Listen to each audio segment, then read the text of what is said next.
ছোট্ট আসিয়ার মতো মেয়েকে যারা বাঁচতে দেয় নাই, আসিয়াকে কবরস্থ করার আগে তাদেরকে কবরস্থ করা দরকার ছিল, ঠিক কিনা বলেন?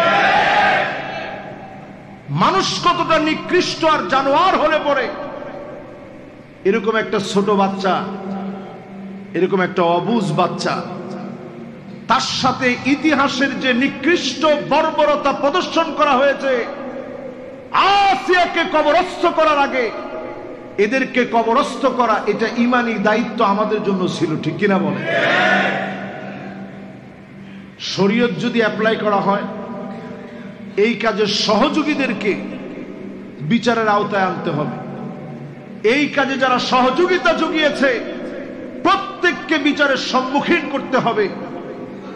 আজ আমরা আসিয়াকে হারিয়ে কত বাবার চোখে পানি। আমার ছোট্ট মেয়েটাও কালকে আমারে প্রশ্ন করতেছে যে আব্বা তুমি এই নিউজটা দেখার পরে কাঁদতেছো কেন? আমারও তো একটা ছোট্ট মেয়ে আছে। এই যে একটা মেয়ের উপরে এমন বর্বর জুলুম চালানো হলো, মুখে উচ্চারণ করা যায় না কত বড় জুলুম চালানো হয়েছে। মানুষকে আল্লাহ তাআলা বানালেন, মানুষের ভিতরে আল্লাহ তাআলা আকল দিলেন, যৌন চাহিদাও দিলেন। ফেরেশতাদেরকে আল্লাহ তাআলা বানালেন, আকল দিয়েছেন, যৌন চাহিদা দেয়নি। পশুকে আল্লাহ তাআলা বানালেন, সৃষ্টি করার পরে পশুদেরকে আল্লাহ যৌন চাহিদা দিছে, আকল দেয়নি। কামিকদারি মিলিন, সূর্য আপনার মাথার এত কাছে চলে আসবে, মাথার মগজগুলো টকবক করে ফুটবে, কানের ছিদ্র দিয়ে বের হয়ে যাবে, আপনার নাড়ি বুড়িগুলা টকবক করে ফুটবে, পিছনের রাস্তা দিয়ে বের হয়ে যাবে, সব জায়গায় আওয়াজ উঠবে ইয়া নফসি ইয়া নফসি, হায় আমার জীবন, হায় আমার জীবন। মানুষগুলা শুধু ঘামতে থাকবে, ঘামতে থাকবে। কারো কারো ঘামগুলো সেদিন টাকনো পর্যন্ত পৌঁছায় যাবে, গুনাহের কারণে কারো কারো ঘামগুলা হাঁটু পর্যন্ত চলে যাবে, কারো কারো ঘামগুলা সেদিন গুনাহের কারণে কোমর পর্যন্ত চলে যাবে, কারো কারো ঘামগুলা সেদিন বুক পর্যন্ত চলে আসবে। আল্লাহর নবী নিজের মুবারক হাত দিয়ে দেখায় দিলেন কারো কারো ঘাম এই পর্যন্ত চলে আসবে, নিজের মুখমণ্ডল পর্যন্ত ঘাম দিয়ে ঢেকে যাবে, পানিগুলা টকবক করে ফুটবে। সূর্যের তাপের কারণে আপনার আমার শরীর থেকে এত পরিমাণ ঘাম জড়বে, নিজের ঘামের মধ্যে নিজে হাবুডুবু খাবে। সেই কঠিন মুহূর্তে আল্লাহ রাব্বুল আলামিন কিছু গোলামদেরকে ডেকে ডেকে মাফ করে দিবেন, আদর করে মহব্বত করে নিবেন। আইনাল মুতাহাব্বুনা বিজালালি, আল্লাহ সেদিন বলবে গোলাম আমার মোহাব্বতের কারণে দুনিয়ার জীবনে একজন আরেকজনকে পছন্দ করেছিলাম, ভালোবেসেছিলাম, দিল দিয়া মোহাব্বত করেছিলাম, মন থেকে ভালোবেসেছিলাম। আমার কারণে যারা মোহাব্বত করেছিলাম, আজকে আমি আল্লাহ কঠিন মুসিবতের দিনে তোমার জীবনের গুনাহ মাফ করে ছায়া দিয়ে দিলাম। সেই কঠিন মুসিবতের দিনে চতুর্দিকে হাহাকার শুরু হয়ে যাবে, কেউ কারো জন্য কোনো কাজ আসবে না। নিজের চরিত্রবান বানান, আহসানুকুম খুলুকা, চরিত্রবান নেককার নিজেরে বানান। চরিত্রের কারণে যিনি আপনারে মাফ করে দিবেন তিনি কে? নিজের চরিত্রবান বানান। চরিত্রবানের চাইতে বড় আমল আর নাই। সে সবচেয়ে সেরা, যার চরিত্র যত সুন্দর সে তত দামি। যার চরিত্র নাই সে আল্লাহর কাছে ঘৃণিত ব্যক্তি। শাইখুন জানিন, বুড়া বয়সও আপনার আমলের পরিবর্তন হয় নাই। আপনি মনে করছেন বয়স তো আরো লাগবে, এরপরে সোজা হব। আজকে থেকে আপনি সোজা হন। এই রমজান থেকে আপনি নিজের পরিবর্তন করেন। আমাদের মানসিকতা কোথায় গিয়ে থেমেছে? ছোট্ট আসিয়ার মতো মেয়েকে যারা বাঁচতে দেয় নাই, আসিয়াকে কবরস্থ করার আগে তাদেরকে কবরস্থ করা দরকার ছিল, ঠিক কিনা বলেন? মানুষ কতটা নিকৃষ্ট আর জানোয়ার হলে পরে এরকম একটা ছোট বাচ্চা, এরকম একটা অবুঝ বাচ্চা, তার সাথে ইতিহাসের যে নিকৃষ্ট বর্বরতা প্রদর্শন করা হয়েছে, আসিয়াকে কবরস্থ করার আগে এদেরকে কবরস্থ করা, এটা ঈমানি দায়িত্ব আমাদের জন্য ছিল, ঠিক কিনা বলেন? শরীয়ত যদি অ্যাপ্লাই করা হয়, এই কাজের সহযোগীদেরকে বিচারের আওতায় আনতে হবে। এই কাজে যারা সহযোগিতা জুগিয়েছে প্রত্যেককে বিচারের সম্মুখীন করতে হবে। আজ আমরা আসিয়াকে হারিয়ে কত বাবার চোখে পানি। আমার ছোট্ট মেয়েটাও কালকে আমারে প্রশ্ন করতেছে যে আব্বা তুমি এই নিউজটা দেখার পরে কাঁদতেছো কেন? আমারও তো একটা ছোট্ট মেয়ে আছে। এই যে একটা মেয়ের উপরে এমন বর্বর জুলুম চালানো হলো, মুখে উচ্চারণ করা যায় না কত বড় জুলুম চালানো হয়েছে। মানুষকে আল্লাহ তাআলা বানালেন, মানুষের ভিতরে আল্লাহ তাআলা আকল দিলেন, যৌন চাহিদাও দিলেন। ফেরেশতাদেরকে আল্লাহ তাআলা বানালেন, আকল দিয়েছেন, যৌন চাহিদা দেয়নি। পশুকে আল্লাহ তাআলা বানালেন, সৃষ্টি করার পরে পশুদেরকে আল্লাহ যৌন চাহিদা দিছে, আকল দেয়নি। তাহলে মানুষে দিছে কয়টা?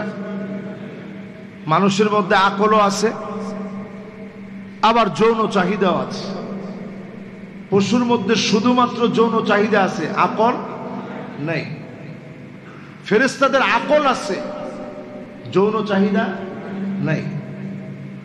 এই জন্য আল্লাহ মানুষকে এত আদর করে। আপনি হাজার গুনাহ করে ফেলেছেন, অন্যায় করে ফেলেছেন, আল্লাহর কাছে তাওবা করার জন্য ফিরে আসেন। আনানাস সামা, সুদূর আকাশের মেঘমালা পর্যন্ত গুনাহ করে ফেললেও খাস নিয়তে তাওবা করার জন্য যখন আসবেন, যিনি মাফ করে কবুল করে নিবেন তিনি আমার আল্লাহ। দুই নম্বরে প্রিয় ভাইরা আমার, আল্লাহ রাব্বুল আলামিন তাকাবে না কার দিকে? আল্লাহ পাক তাকাবে না মালিকুন কাযযাব, মিথ্যাবাদী শাসক, এমন মিথ্যুক মিথ্যাবাদী শাসকের দিকে যিনি তাকাবেন না, কথা বলবেন না, তিনি কে? শাসক যদি মিথ্যা বলে, শাসক গোষ্ঠী যদি মিথ্যুক হয়, মিথ্যাবাদীদের দিকে আল্লাহ তাআলা কিয়ামতের দিন তাকাবেন না।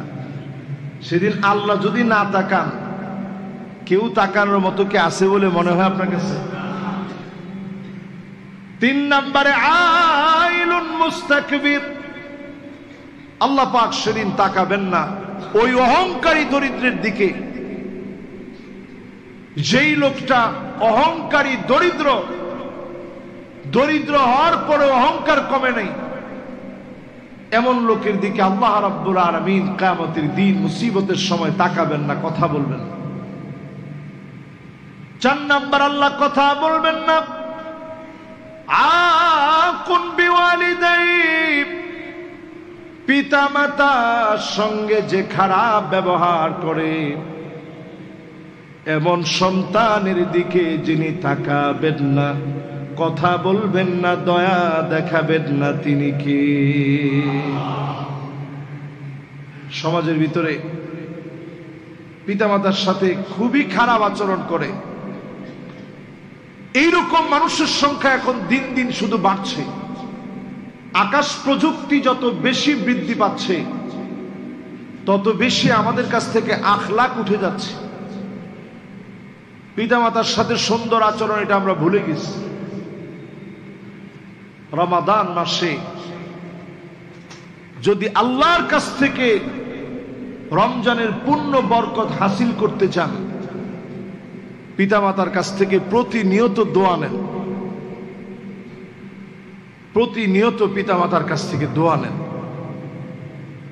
পিতামাতার দোয়া ছাড়া জমিনের ভিতরে কেউ প্রতিষ্ঠিত হতে পারে না। আপনি মনে মনে চিন্তা করবেন, হুজুর আমি তো নিজে পিতামাতার সাথে সবসময় বেয়াদবি করছি, আমি তো দুনিয়ার জীবনে খুব ভালো আছি। আপনি একটু খুব ভালোটা আপনি একটু মিলাই দেখেন কদ্দুর ভালো। হয় আপনার সন্তান বেপরোয়া, না হয় আপনার স্ত্রী বেপরোয়া, না হয় এমন রোগ হয়েছে যেই রোগের কোনো চিকিৎসা নাই। দুনিয়ার জীবনে যদি কল্যাণ চান, এই দুনিয়ার জীবনে কল্যাণ যদি কামনা করেন, পিতামাতার সঙ্গে সুন্দর ব্যবহার করবেন। যিনি আপনাকে আমাকে কবুল করে নেবেন তিনি কে? বেয়াদবির দিকে আল্লাহ রাব্বুল আলামিন কিয়ামতের দিন তাকাবেন না, কথা বলবেন না, দয়া দেখাবেন না। পঞ্চম নম্বরে আদ-দায়্যুস, যেই নারী সৌন্দর্য প্রদর্শন করে চলে, যে নারী পর পুরুষকে সৌন্দর্য দেখায়, এমন নারীর দিকে যিনি তাকাবেন না, কথা বলবেন না, দয়া দেখাবেন না, মায়া দেখাবেন না, তিনি কি? এই জায়গাটা একটু আপনাদেরকে ভালো করে বোঝানো দরকার। আমরা বাংলাদেশে অনেকেই পর্দা করি। পর্দাটা কিরকম? এগানা আর বেগানা। এগানা বেগানা বুঝেননি? নোয়াখালীর কে কে আছেন দেখি? মাশাআল্লাহ, দেখছেন নি? নোয়াখালীর যারা আছে ওনারা বুঝছে, আর সবাই বুঝেন নাই। তার মানে এই যে ভাষাটা বলা হলো এটা নোয়াখালীর ভাষায় বললাম, এই জন্য আপনাদের জন্য বোঝাটা কঠিন হয়ে গেছে। এগানা বেগানা মানে আপন আত্মীয় যারা আছে, হ্যাঁ মাশাআল্লাহ, এই তো বুঝে ফেলছে। আপন আত্মীয় যারা আছে, খালতো ভাই, মামাতো ভাই, ফুফাতো ভাই, সবার সামনে যায়, কিন্তু বাহিরের কেউ আসলে উনার সামনে যায় না। এটার নাম হচ্ছে এগানা বেগানা পর্দা। এই এগানা বেগানা পর্দার কোন সুযোগ আছে না ইসলামে? সবাই তো না কইলেন না, আছে? এই আসিয়ার ঘটনা দিয়ে পরিষ্কার প্রমাণ হয়ে যায়, কোন তালই কখনো আপন হতে পারে দুলাভাই, তালতো ভাই, এগুলো সব মৃত্যুর মতো। আমরা আমাদের সমাজে বানিয়ে নিয়েছি দেবর হচ্ছে ভাইয়ের মতো, ভাবি হচ্ছে মায়ের মতো। এই কথা তো কোরআন হাদিসে বলা হয় না যে ভাবি মায়ের মতো। এই কথা কোরআন হাদিসের কোথাও বলা হয় নাই দেবর ভাইয়ের মতো। আল হামু কাল মাউত, দেবর হচ্ছে মৃত্যুর মতো, মৃত্যুর মতো। মৃত্যু সহজ না কঠিন? তো দেবর কঠিন। পর্দা যদি আপনি মেনটেন না করেন, আপনি যদি উইঠা তাহাজ্জুদ পড়েন, আপনি লিখে রাখেন এই ফরজ লঙ্ঘনের কারণে আল্লাহর আদালতে 4 জন পুরুষকে দাঁড়াইতে হবে। জামাই অন্য কোন জায়গায় আপনি হার্ড হন নাই, স্ট্রেট ফরওয়ার্ড হন নাই, এই জায়গায় অন্তত আপনি স্ত্রীরে বুঝায় হোক, হাতে ধরে হোক, যেমনে হোক স্ত্রীকে পর্দা করা। একটা নারী যদি বেপর্দায় চলে, 4 জন পুরুষ আল্লাহর কাঠগড়ায় দাঁড়াবে। কমপক্ষে দাঁড়াইতে হবে বাপেরে, তুমি নামাজ পড়ছো কেন তোমার মেয়েকে তুমি পর্দা করাইতে পারলা না? দাঁড়াইতে হবে ভাইকে, তুমি তোমার বোনকে কেন বুঝাইতে পারলা না? দাঁড়াইতে হবে স্বামীকে, তুমি কেন তোমার স্ত্রীকে তুমি বুঝাইতে পারলা না? দাঁড়াইতে হবে সন্তানকে, তুমি কেন তোমার মাকে বুঝাইতে পারলা না? একটা নারী যদি বেপর্দায় চলে, কমসে কম 4টা পুরুষ আল্লাহর কাঠগড়ায় দাঁড়াতে হবে। আমাদের সমাজের ভিতরে এখন পর্দা এমন হয়ে গেছে, প্রাচ্যের অক্সফোর্ড থেকে পর্দাকে উঠায় দেওয়া একটা নীল নকশা বাস্তবায়নের চেষ্টা চলেছিল, আল্লাহ তাআলা সেটা নস্যাৎ করে দিয়েছে। আলহামদুলিল্লাহ পড়ি। এখন থেকে একটু আপনিও দায়িত্বশীল হয়ে নিজের ঘরে পর্দাটা কায়েম করেন। বুঝান পর্দাও তো মানুষকে সুন্দর লাগে, পর্দাটা শুরু করে এই ফরজের দিকে আসেন। যেই মহিলা দায়ুস হবে শ্বশুরও দায়ুস হতে পারে।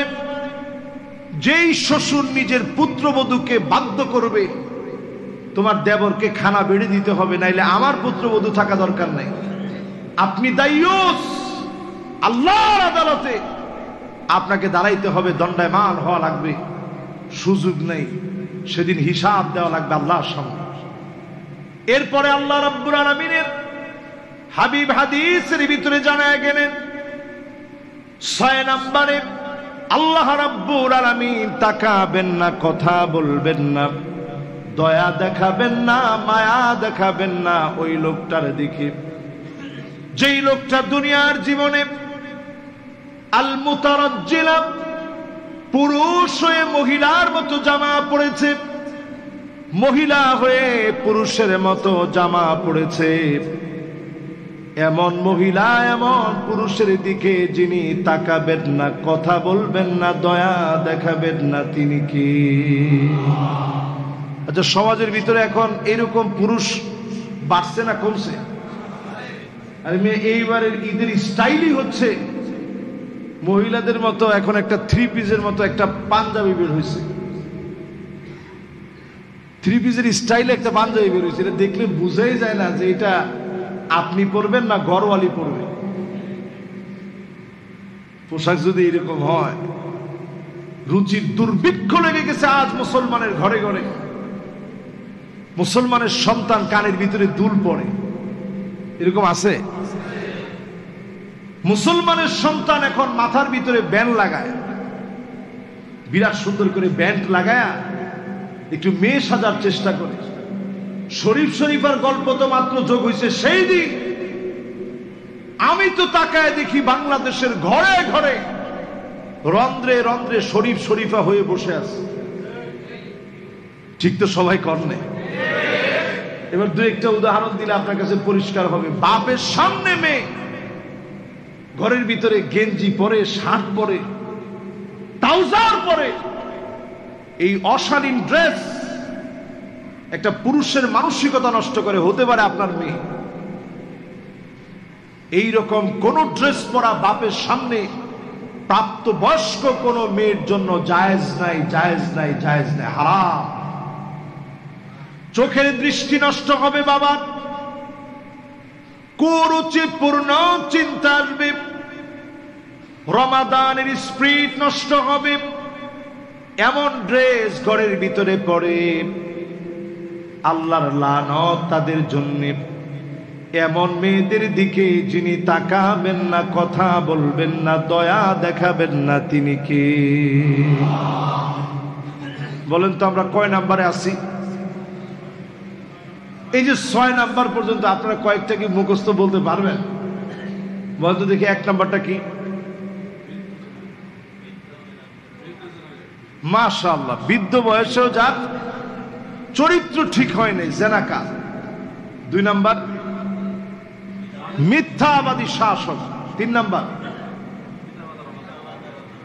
3 নাম্বার হচ্ছে দরিদ্র কিন্তু অহংকার কমে নাই, মাশাআল্লাহ, পিতামাতার অবাধ্যাচার। 5 নাম্বার দায়ুস, এটা আমাদের সবার মুখস্থ আছে। 6 নাম্বার মেয়ে হয়ে ছেলের মতো ড্রেস, ছেলে হয়ে মেয়ের মতো ড্রেস যারা পড়বে এই সমাজের ভিতরে নিজেরা অনেক আধুনিক মনে করে। আমার চাইতে আধুনিক কে আছে? নিজেরা খুব আধুনিক মনে করলেন। আপনি সুন্দর একটা ঘড়ি পরেন, আমি তো ঘড়ি পরছি।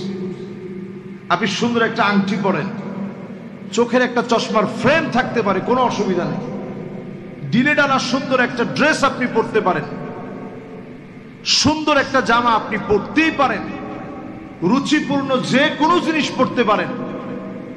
কিন্তু আপনি যদি মেয়ে সাজার চেষ্টা করেন, আল্লাহর লানত এটা। অসংখ্য মেয়ে এখন ছেলে সাজার চেষ্টা, ছেলেরা এখন মেয়ে সাজার চেষ্টা।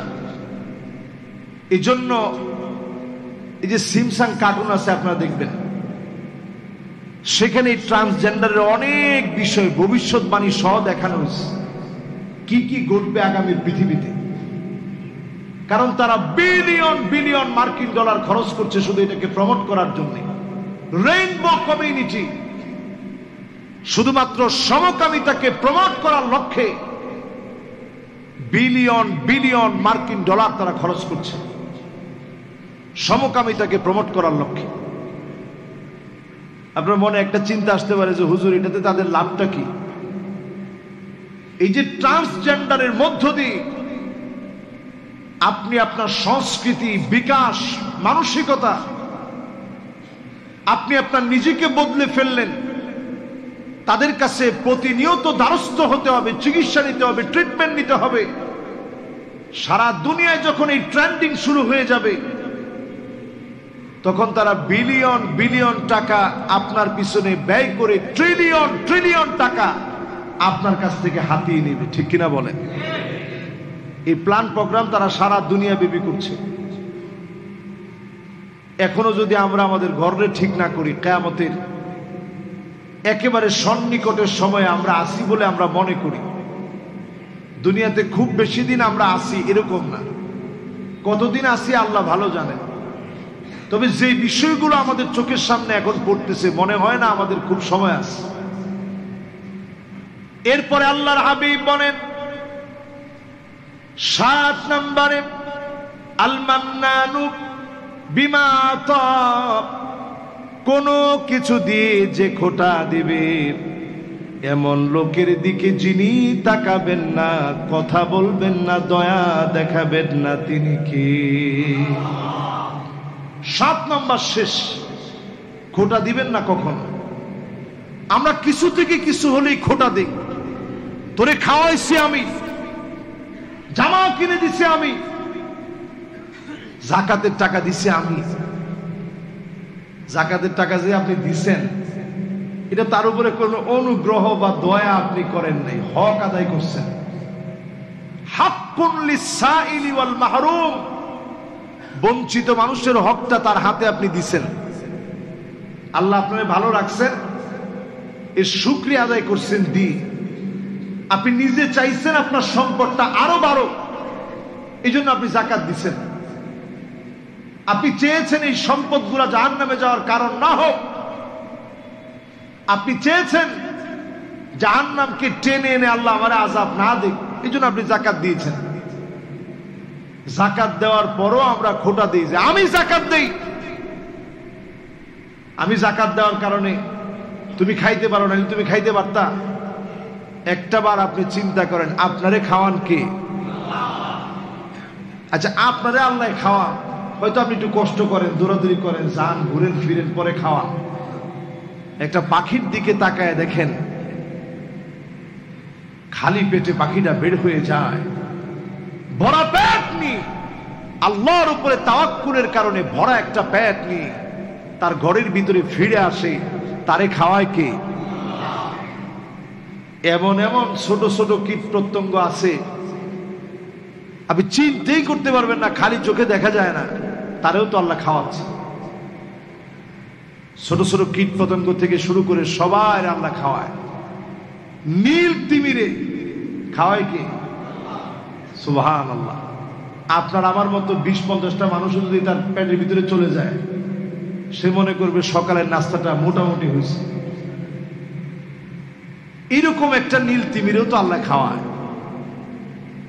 আল্লাহ তাআলা সবাইরে খাওয়ান, নিজের কখনো খেতে হয় না। খাওয়া থেকে আল্লাহ তাআলা পুত পবিত্র, সবারে তিনি খাওয়ান। আল্লাহ রাব্বুল আলামিন তিনি দেখেন, তিনি শোনেন, তিনি খান। সেই আল্লাহ রাব্বুল আলামিনের খেয়ে দুনিয়ার জীবনে কাউকে খোটা দিবেন না। খোটা দিলে যিনি বড় রাগান্বিত হয়ে যান তিনি কে? এরপরে প্রিয় ভাইরা আমার, কয় নাম্বার হবে এবার? 8 নাম্বার। মাশাআল্লাহ, আপনাদের মনোযোগ আমাকে আকর্ষিত করেছে। আমি নিজে ভুলে গেছিলাম যে কয় নাম্বারে আসছে। 8 নাম্বারে হাদিসের মধ্যে আসছে, নবী করিম সাল্লাল্লাহু আলাইহি ওয়াসাল্লাম বলেছেন, আল্লাহ পাক তাকাবেন না কার দিকে?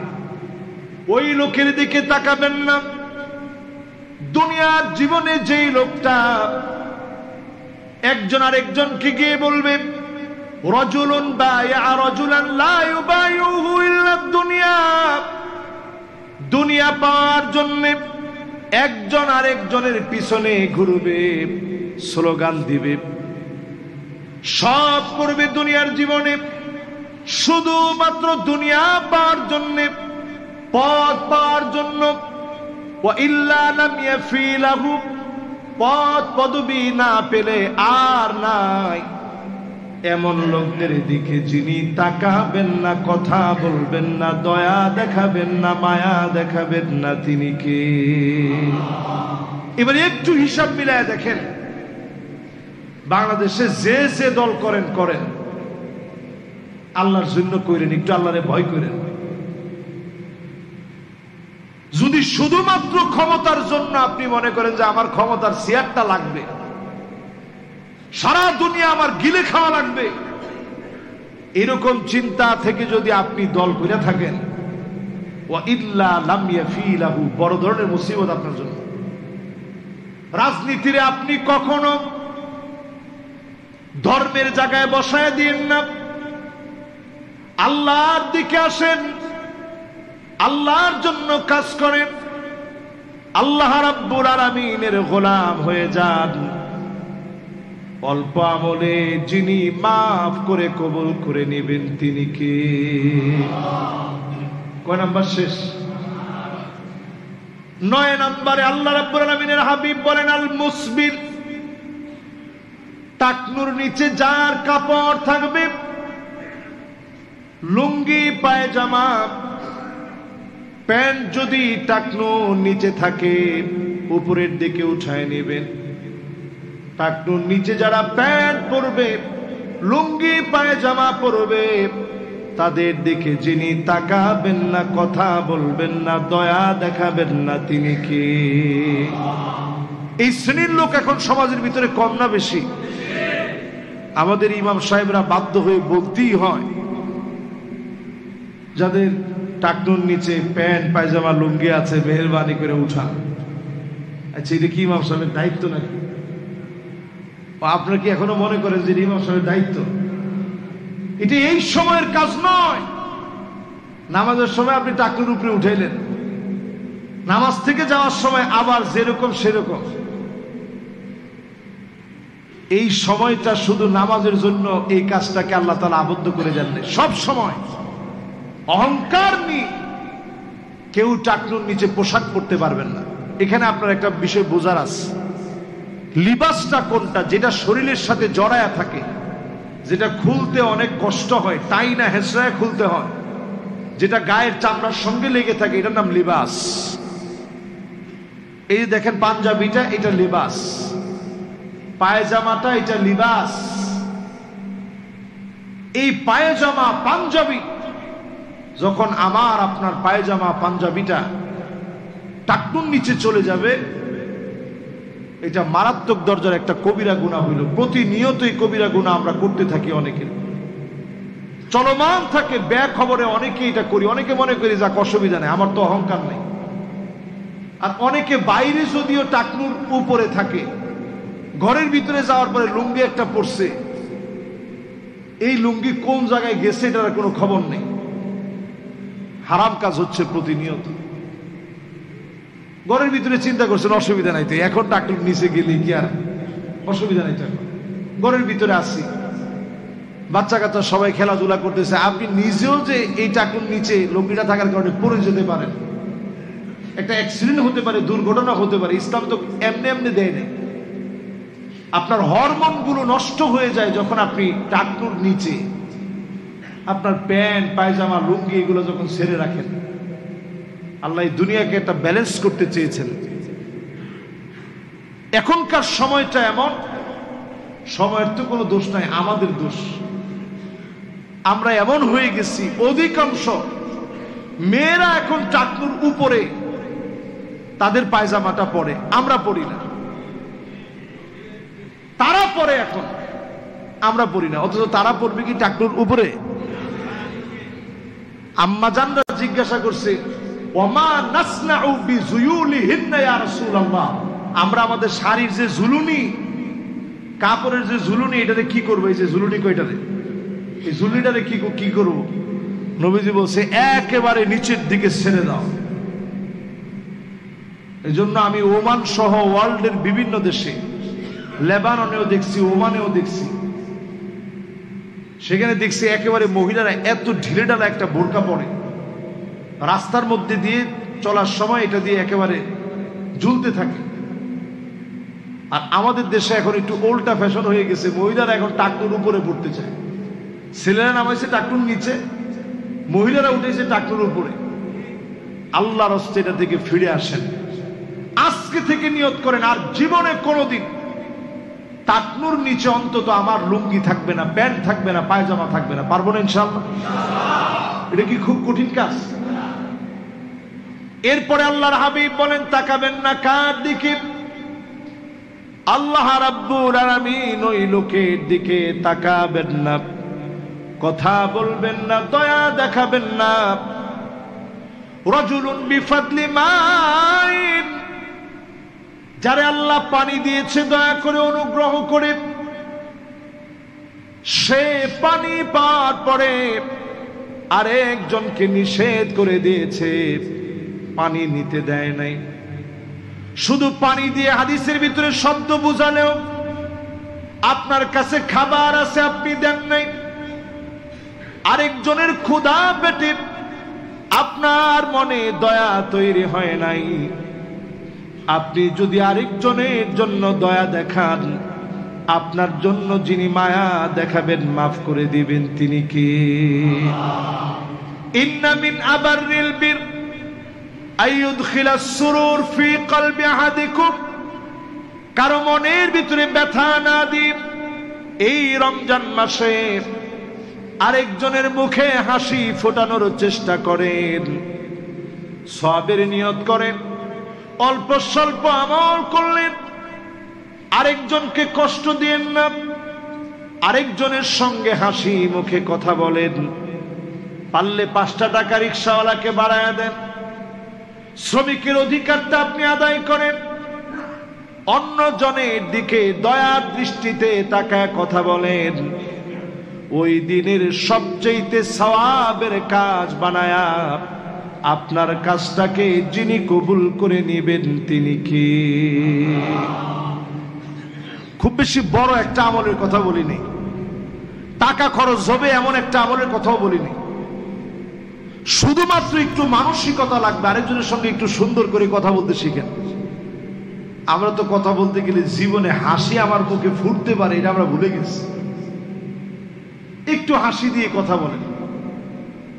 রাসূলের এই আখলাকটা যদি আমরা নিতাম, একজন আরেকজনের দেখি একটু হাসি দিয়ে কথা বলতাম, কথা বলতে যদি পারতাম, এটা আমাদের জন্য একটা নাজাতের উসিলা হয়ে যেত।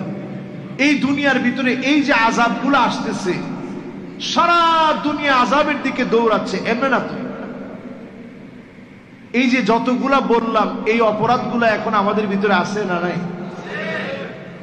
সবগুলা আছে, সব অপরাধ ঢুকে গেছে। এই দুনিয়ার ভিতরে কেমন আযাব আসবে?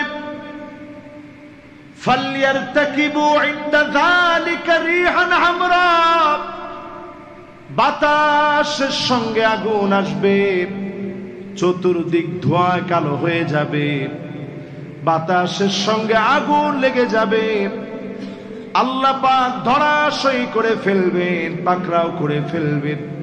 যেদিন আল্লাহ ধরবেন, লস অ্যাঞ্জেলেসের দিকে তাকায় দেখেন, আল্লাহ পাক যখন ধরলেন, লাস ভেগাসের দিকে তাকায় দেখেন, জেনার রাজ্য, জুয়ার রাজ্য, পাপের রাজ্যকে যখন আল্লাহ ধরেছে, মিনিটে একরকে একর জমি জ্বালায় দিয়েছে, ধাউ ধাউ করে আগুন জ্বলেছে। প্রযুক্তি হাহাকার করেছে, আগুন নিভাতে পারে নাই। কারণ আপনি একটু হিসাব মিলায় দেখেন, সারা দুনিয়ার মুসলমানদেরকে মারার জন্য কোটি কোটি মার্কিন ডলার যারা ব্যয় করেছে, তাদেরকে যিনি জ্বালায়া দিচ্ছেন তিনি কি? কেউ কষ্টে থাকুক এটা আমরা চাই না, কিন্তু আমাদের মুসলমানদের দিকে তাকালে বড় কষ্ট লাগে। ছোট ছোট ফিলিস্তিনের বাচ্চারা সাহারির সময় খাবার নাই, ঘাস খেয়ে মুসলমানের সন্তানেরা রোজা রাখতেছে। ইফতারির সময়ে ঘাস জাল দিয়ে ছোট্ট ছোট্ট বাচ্চার সামনে দেয়া হচ্ছে, থুতু দিয়ে ফেলে দিচ্ছে। ক্ষুধার যন্ত্রণা সহ্য করতে না পেরে ক্ষুধা মিটানোর জন্য মুখে নিচ্ছে। সারা দুনিয়ার বিভিন্ন প্রান্তে মুসলমানের বড় কষ্ট হচ্ছে। সাহরি করতে পারে না, ইফতার করতে পারে না। এরপরেও যদি আমার বিবেক নাড়া না দেয়, মান হুরিমা খায়রাহা ফাকাদ হুরিম, এই রমজান পেল গুনাহ মাফ করা নিতে পারে নাই, সে সবচাইতে বঞ্চিত, সবচাইতে বড় মাহরুম।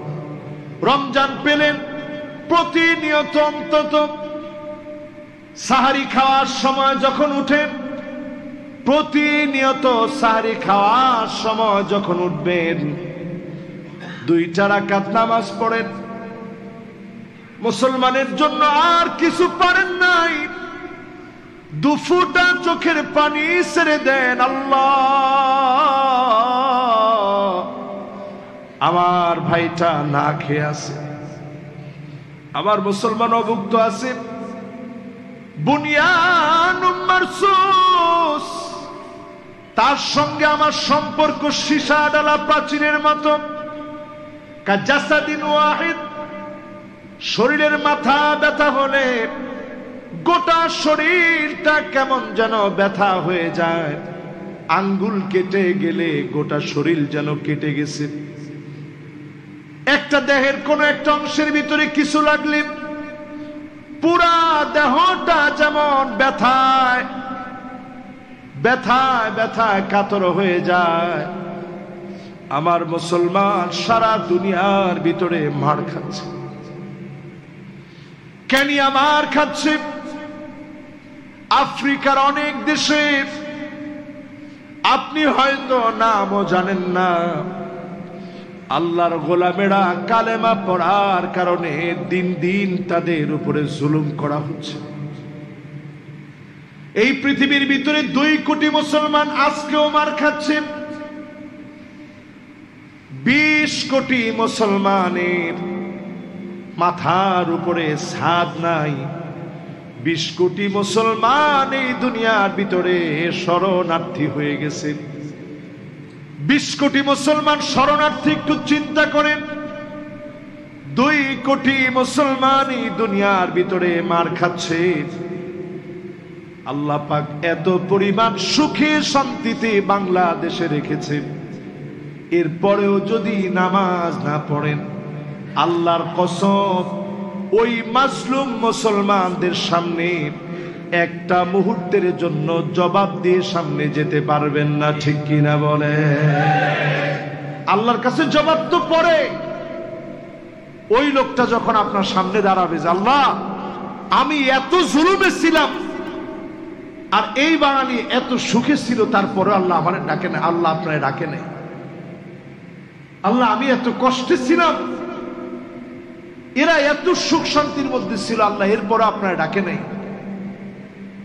আল্লাহ, এদেরকে আপনি জবাবের আওতায় আনেন। যদি সেদিন দাঁড়িয়ে যায়, জবাব দেওয়ার কোন সুযোগ আছে ভাই? কোন সুযোগ? এই দুনিয়ার ভিতরে শাস্তি আসার আগে রমাদান মাস আল্লাহর কাছে কবুল হওয়ার মাস। আল্লাহ পাক অন্য কোন নবীর উম্মতকে এত দামি মাস দেন নাই, আল্লাহ আমাদেরকে দিছে। অন্য সব নবীর উম্মত 1000 মাস ধরে জিহাদের ময়দানে থেকে যেই পরিমাণ সওয়াব লাভ করেছে, রমজান মাসে শুধু একটা রজনী বেজোর রাতগুলো তালাশ করে করে যদি পেয়ে যান, একটা রজনীতে এর চাইতে বেশি সওয়াব যিনি দিয়ে দিবেন তিনি কে? এই রমজান আসছে ইতিকাফ, এটা নিয়ে আরো বিস্তারিত বলবো ইনশাআল্লাহ। তবে এতটুকুন শুধু বলে রাখি, ইতিকাফ শুধুমাত্র এদেশের সিনিয়র সিটিজেনদের জন্য রেখে যাওয়া রাসূলুল্লাহর আমল না, যেটা শুধু মুরব্বীরাই আমলটা করবে, যুবকদের আমলের দরকার নাই, এরকম? আচ্ছা সবাই আরেকটা বার বলেন তো, এরকম? আপনি সাহাবীদের হিস্ট্রি ঘেটে দেখেন, সাহাবায়ে কেরামের মধ্যে যারা নওজোয়ান ছিল উনারাই তো ইতিকাফ করছেন। যারা চাকরিজীবী আছে, উনি যদি 10 দিন অফিস না করে, অনেকের তো চাকরি শেষ, এই লোকটা ইতিকাফটা করবে কেমন একটু বোঝান আমাদের। অনেক মানুষ এমন আছে যে মসজিদে তিনি যে থাকবেন, ওনার খাবারটা দিয়ে যাবে, এরকম কেউ নাই, উনি কিভাবে ইতিকাফে বসবেন? এরকম বৃদ্ধ মানুষ আছেন, ওনার কয়েকদিন পরে পরে ডাক্তারের কাছে যাওয়া লাগে, উনি চিন্তা করছে আমি যদি ইতিকাফে বসে দিয়ে ডাক্তার দেখাবো কেন? কিন্তু যারা নওজোয়ান টকবকে যুবক, যারা বাদা আল ইসলামু গরীবান ওয়া সায়াউদু গরীবান তুবা লিল গুরাবা, ও নওজোয়ানরা, নিজের ব্যতিক্রম বানানোর জন্য সাজেক গেছেন, বহুতবার গেছেন না? বন্ধুদের সঙ্গে 3 দিন 4 দিনের ট্যুর মারছেন, সাজেকে ট্যুর দিচ্ছেন, কক্সবাজারে সব ঘুরছেন, গেছেন, কত জায়গায় হাঁটছেন। আল্লাহরে পাওয়ার জন্য 10টা দিন একটু নিয়ত করে ফেলেন। আল্লাহকে পাওয়ার জন্য যারা ইতিকাফে একদিক দিয়ে ঢুকবেন, আরেক দিক দিয়ে যিনি গুনাহ মাফ করে কবুল করে নেবেন তিনি কে? এই জন্য ইতিকাফ যুবকরা এবার আমি এই মসজিদে দেখতে চাই ইনশাআল্লাহ। আমাদের অনেক যুবক মুসল্লিরা ইতিকাফে বসবে। ইতিকাফে যারা বসবেন মাঝে মাঝে ইনশাআল্লাহ, আমার বাসা তো খুব বেশি দূরে না, আমি এসে অল্প সময়ের জন্য আপনাদের সঙ্গে একটু অবস্থান করবো, আপনাদেরকে নিয়ে কথা বলবো। আমাদের ইমাম সাহেব আছেন, কথা বলবেন। আমরা অনেক যুবকরা মনেই করে নিছি যে ইতিকাফে বসতে তো হুজুর কথাবার্তা কিছু বলা যাবে না, কাজে ইতিকাফের দরকার নেই, যেমনি আসি। আমি যে মসজিদে 11 বছর ছিলাম, ওইখানে প্রথম বছর যাওয়ার পরেই যুবকরা ইতিকাফে বসছে। আমারে কয়জন মুরব্বী এসে বলতেছে যে হুজুর এরা তো বসে বসে মোবাইল চালায়। আমি কাছে ঠিক আছে, মোবাইল ধরেন চালাইতেছে, কোথায় বসে চালায়? আল্লাহর ঘরে। এখানে কি খারাপ কিছু দেখা সম্ভব? তো মোবাইল চালাইতেছে, আচ্ছা ঠিক আছে, একটা বাচ্চা মানুষ সে আসছে, যুবক মানুষ তরুণ আসছে মসজিদে, এবছর দেন একটু চালাক, বুঝায় শোনায় তাদেরকে আদর করে একটু বুঝায় নি। প্রথম বছর তারা ইতিকাফ করছে, পরের বছর তারা ইতিকাফ করছে 27 জন যুবক। আল্লাহ, 27 জন যুবক ইতিকাফে বসছে। আমি এদের কাছে গেলাম, গিয়ে জিজ্ঞাসা করলাম কেউ মোবাইল আনছো নাকি? না হুজুর, মোবাইল তো আগেই বাসায় রেখে আসছে। আসার 8 বছর পর্যন্ত, গত বছরে তারা ইতিকাফে বসছে। আমার বলতেছে হুজুর একটা রাতেও পিঠটাকে হুজুর বিছানার সাথে লাগাইনি, পুরা রাত জেগে আল্লাহকে ডেকেছি। সুবহানাল্লাহ। এইরকম ব্যতিক্রম যুবক যারা হবে, এই ব্যতিক্রমদেরকে দিয়েই আল্লাহর জমিনে দিন কায়েম হয়ে যাবে, কালেমার পতাকা উড্ডীন হবে মাজলুম মানবতার পথে। তারাই সারা দুনিয়ার যে সমস্ত মাজলুমরা ত্রাহি ত্রাহি করছে, তাদের পাশে তো এরাই দাঁড়াবে। যুগ জমানা পাল্টে দিতে চাই না অনেক জন, এক যুবকই আনতে পারে জাতির জাগরণ। Banha TV 24, we make sure best quality for was. Subscribe করে আমাদের সঙ্গেই থাকুন।